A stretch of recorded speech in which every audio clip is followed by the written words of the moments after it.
Hi అండి, అందరికీ నమస్కారం. శ్రీ మాత్రే నమః. శ్రీ వారాహీదేవి నమః.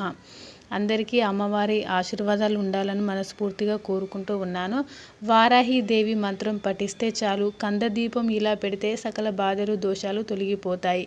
దృష్టి దోషాలు, శత్రు బాధలు తొలగి గృహలాభం, భూలాభం కలగాలంటే ఈ వారాహీదేవి మంత్రం తప్పక పఠించండి. ఆషాఢ మాసం ప్రారంభమవుతుంది. ఆషాఢ మాసంలో శుభ కార్యక్రమాలు ఏవి నిర్వహించకూడదు. గృహప్రవేశం, శంకుస్థాపన, వివాహాది శుభకార్యాలు నిర్వహించరాదు. అయితే ఆషాఢ మాసం ఉగ్రదేవతల అర్చనకు అనుకూలమైన మాసం. దుర్గాదేవిని, మహిషాసురమర్దిని అమ్మవారిని, నరసింహస్వామిని, కాలభైరవుని ఈ మాసంలో పూజిస్తే జనకర్షణ, ప్రజాకర్షణ పెరుగుతాయి. రాజయోగాన్ని సిద్ధింప చేసుకోవచ్చు. త్వరగా జీవితంలో మంచి అభివృద్ధిని సాధించవచ్చు. అలాగే ఈ మాసంలో గొడుగు కానీ, పాదరక్షలు కానీ, ఉసిరికాయలు కానీ ఎవరికైనా దానం చేస్తే జాతక దోషాల నుంచి తొందరగా బయటపడవచ్చు. ఎలాంటి దానాలు ఇవ్వలేని వాళ్ళు ఈ మాసంలో ఉప్పు దానం ఇచ్చినా కూడా సకల శుభాలు కలుగుతాయి. అలాగే ఈ మాసం శ్రీమన్నారాయణమూర్తికి, అమ్మవారికి ఎంతో ప్రతిపాదమైన మాసం కాబట్టి ఈ మాసంలో ప్రతిరోజు కూడా విష్ణు సహస్రనామ పారాయణ, లలిత సహస్రనామ పారాయణ చేస్తే విశేషమైనటువంటి ఫలితాలు కలుగుతాయి. పారాయణులు చేసుకోలేని వాళ్ళు రోజు కనీసం ఈ పారాయణలు విన్నా కూడా ఉత్తమ ఫలితాలను సిద్ధింప చేసుకోవచ్చు. అదేవిధంగా ఈరోజు నుంచి వారాహి అమ్మవారి నవరాత్రులు ప్రారంభమవుతున్నాయి. వారాహి అమ్మవారి గొప్పతనం గురించి చండీ సప్తశతిలో చెప్పడం జరిగింది. చండీ సప్తశతిలో సప్తమాతృకలు అనే పేరుతో అమ్మవారు అనేక రూపాలలో యుద్ధరంగంలో రాక్షసులను సంహరించారు. ఆ పాలలో అత్యంత శక్తివైనటువంటి రూపం వారాహి అమ్మవారి రూపం. వారాహస్వామి భూమిని ఉద్ధరించినప్పుడు వారాహస్వామిలో ఉన్నటువంటి స్త్రీ శక్తి స్వరూపమే వారాహిదేవిగా ఆవిర్భవించిందని చండీ సప్తశతిలో ఉంది.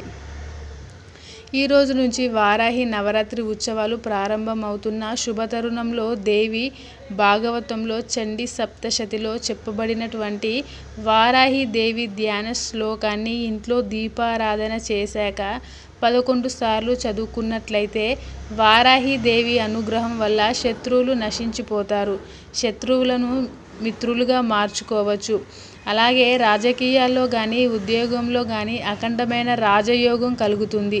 అలాగే తొందరగా సొంతింటి యోగం కలగడానికి, భూలాభం కలగడానికి వారాహి అమ్మవారి ధ్యాన శ్లోకం విశేషంగా సహకరిస్తుంది. అలాగే నరదృష్టిని పోగొట్టుకోవడానికి కూడా ఈ శ్లోకం అద్భుతంగా పనిచేస్తుంది. ఆ శక్తివంతమైన శ్లోకం ఏంటో ఇప్పుడు చూద్దాం. ఆ శ్లోకం ఏమిటి అంటే, గృహీత్యోగ్ర మహాచక్రే దంష్టోద్ధృత వసుంధరే వారాహి రూపిణి శివే నారాయణి నమస్తుతే. ఈ శ్లోకాన్ని చండీ సప్తశతిలో చెప్పడం జరిగింది. ఈ శ్లోకంలో ఉన్న అర్థాన్ని మనం పరిశీలించినట్లయితే, గృహీత్యోగ మహాచక్రే అంటే సుదర్శన చక్రాన్ని ధరించి, దష్టోత్తర వసుంధరే అంటే కూరలతో భూమిని ఉద్ధరించినటువంటి వారాహ రూపిణి శివే నారాయణి నమస్తుతే అంటే రూపంలో ఉన్నటువంటి వారాహస్వామిలో ఉన్నటువంటి స్త్రీశక్తి స్వరూపమైన వారాహిదేవికి నమస్కారం అని చెప్పటమే ఈ శ్లోకంలో ఉన్న అంతరార్థం. అలాగే ఈ నవరాత్రి ఉత్సవాలు ప్రారంభమవుతున్న తరుణంలో ఇంట్లో ఒక శక్తివంతమైన దీపం పెడితే వారాహిదేవి వరాల జల్లు కురిపిస్తుంది. ఈ దీపాన్ని వారాహి కంద దీపం అనే పేరుతో పిలుస్తారు. ఈ వారాహి కంద దీపాన్ని ఎలా వెలిగించాలి అంటే, మీ ఇంట్లో వారాహి అమ్మవారి ఫోటో ఉంటే ఆ ఫోటోకి గంధం బొట్లు, కుంకుమ బొట్లు పెట్టాలి. లేదా విగ్రహం ఉంటే విగ్రహాన్ని గంధం బొట్లు, కుంకుమ బొట్లు పెట్టాలి. ఆ తర్వాత ఒక కందగడ్డను తీసుకోవాలి. ఆ కందగడ్డను శుభ్రంగా కడిగి పసుపు బొట్లు పెట్టాలి, కుంకుమ బొట్లు పెట్టాలి. ఆ కందగడ్డపై భాగంలో కొంత భాగాన్ని తీసివేసి అక్కడ తీసివేసిన భాగంలో ఒక ప్రమిదను ఉంచాలి. ఆ ప్రమిదంలో ఆవు నెయ్యి పోసి 3 వత్తులు వేసి దీపాన్ని వెలిగించాలి. ఈ దీపాన్ని వారాహి అమ్మవారి చిత్రపటం దగ్గర కానీ విగ్రహం దగ్గర కానీ ఉంచాలి. దీన్ని వారాహి కంద దీపం అనే పేరుతో పిలుస్తారు. మామూలుగా వారాహి అమ్మవారి దగ్గర దీపారాధన చేయడంతో పాటుగా ఈ వారాహి కంద దీపాన్ని కూడా వెలిగించినట్లయితే తొందరగా భూలాభం, గృహలాభం కలుగుతుంది. రియల్ ఎస్టేట్ రంగంలో మంచి పురోగతి, అభివృద్ధి సాధించవచ్చు. అప్పుల సమస్యల నుంచి సులభంగా బయటపడవచ్చు. అలాగే ఈ కంద దీపాన్ని వెలిగించిన తర్వాత లడ్డూలు నైవేద్యంగా సమర్పించాలి. ఏవైనా దుంపలు నైవేద్యంగా పెట్టాలి. తేనె కూడా నైవేద్యంగా పెట్టాలి. అలా చేస్తే విశేషమైన శుభ ఫలితాలు కలుగుతాయి. మర్నాడు స్నానం చేసిన తర్వాత ఈ వారాహి కంద దీపాన్ని అంటే ఆ కందను ఎవరైనా ఆహారంలో వినియోగించుకోవచ్చు.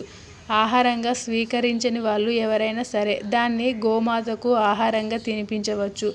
ఆషాఢ మాస ప్రారంభం వారాహి నవరాత్రి ఉత్సవాల ప్రారంభించిన సందర్భంగా వారాహి దేవి అర్చన చేయండి.